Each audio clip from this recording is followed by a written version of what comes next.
Example number 4 घेऊया आपण. Evaluate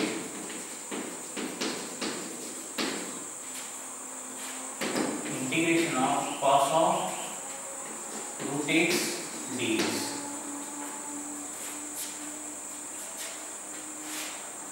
तर बघा सोल्युशन जे इंटिग्रेशन कार्य करतो आपण आय ने डिनोट करतो बरोबर. तर काय दिलेलं आहे integration of cos of root x dx.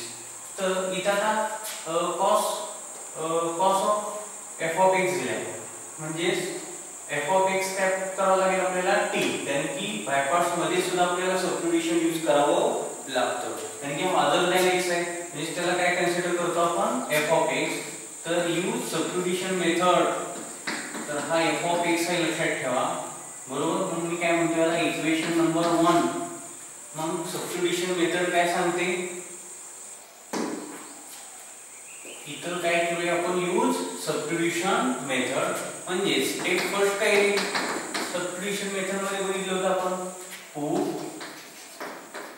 f of x ला पुट करतो म्हणजे फंक्शन काय आलं तर रूट x. मग याला डिफरन्शिएट करावे विथ रिस्पेक्ट टू x. मग कोण सांगेल रे derivative of root x is 1/2x with respect to x will be x equal to dt. म्हणजे dt by dx काय होईल, जो बाय dx आहे तो इनटू होईल इकडं. पण इथं अपॉन टू रूट x कुठे दिसतोय का, आपल्याला dx ला t मध्ये आणायचे बरोबर. मग 2 रूट x डिव्हिजन मध्ये डायरेक्ट कसला गेला मल्टिप्लाय होईल. दिस implies dx into 1 dx equal to 2 root x dt. 2 root x dt.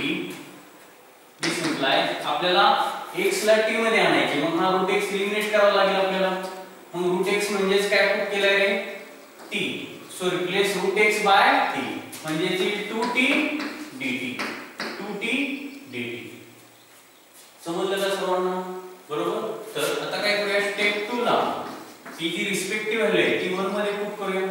म्हणजे देन इंटिग्रल 1 बिकम्स काय रे I equal to integration of cos of root x काय पुट करतोय आपण t म्हणजे ती cos t and dx becomes अरे value of dx becomes 2t dt. This implies dx equal to 2t dt. 2t dt म्हणजे dx काय होऊन जाईल 2t dt. 2t dt. मग टू कॉन्स्टंट आहे त्याला आपण बाहेर काढतो. इंटिग्रेशन ऑफ काय येईल cos t dt. cos t t dt sorry cos t t dt आहे का दोन फंक्शनचं मल्टिप्लिकेशन. मग कसं सॉल्व करावं लागेल इंटिग्रेशन बाय पार्ट्स. मग बाय पार्ट्सच्या आधी आपण एक रूल यूज करतो, आपण नोट मध्ये मी लिहून दिलं होतं बघा. म्हणजेच काय by late rule. Bye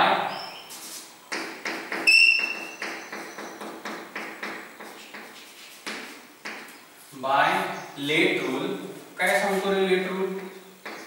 cos कशात येईल ट्रिग्नोमध्ये आणि t कशात येईल अल्जेब्राइक, कारण की x ला t पुट करतोय आपण रूट x t पुट केलाय म्हणजे अल्जेब्राइक फंक्शन आता t होऊन जाईल आपलं बरोबर. मग क्रॉस झालं की काय करतो आपण फंक्शन एक्सचेंज करतो. काय का क्रॉस झाले का म्हणजेच काय रे 2 as it is integration of t become first function and cos t become second function into dt. म्हणजे use integration by parts. Integration by parts काय असतो integration by parts into dx. u is first function, v is second function. म्हणजे जी first function आहे it is integration of second function minus integration of second function derivative of first function. This is derivative of u into dx. You are dv by dx clearly fine. मग theorem मध्ये value put करा. आता इथं function आहे t म्हणजे x is replaced by t म्हणजे t बरोबर. आणि याला आपण काय करूया स्क्वेअर ब्रॅकेट टाकूया बरोबर. this 2 into t is first function and cos t is second function. t is first function.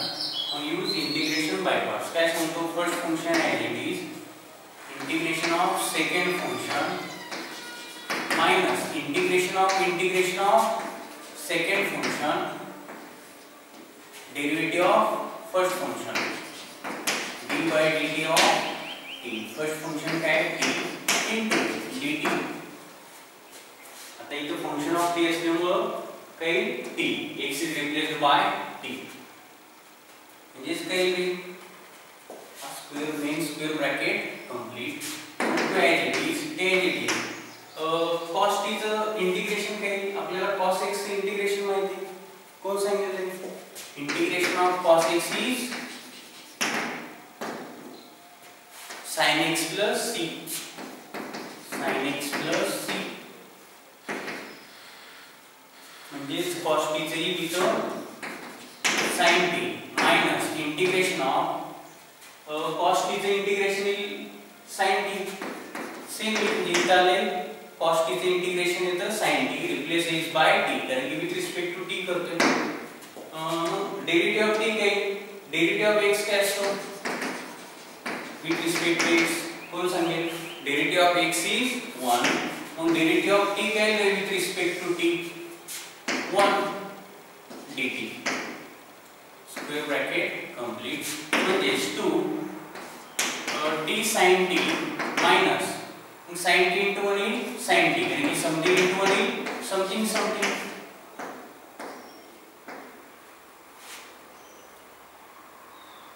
आता 2 into t sin t is minus sin चे इंटिग्रेशन काय राहतं कोण सांगेल? With respect to x integration of sin x is minus cos x plus c minus cos x plus c.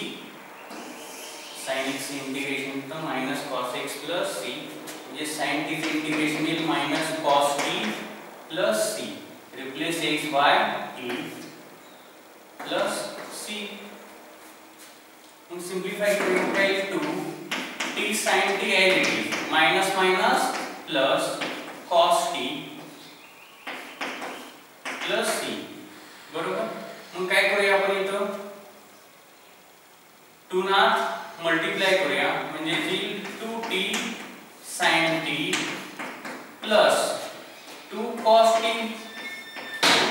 t plus c म्हणजे i equal to काय 2 t ला replace करावं लागेल आपल्याला फायनली. t म्हणजेच काय पुट केलंय आपण? t काय पुट केलंय आपण? Root x. So replace t by root x म्हणजे येईल 2 root x sin of root x plus 2 cos of root x plus c. हा काय मिळाला फायनली i.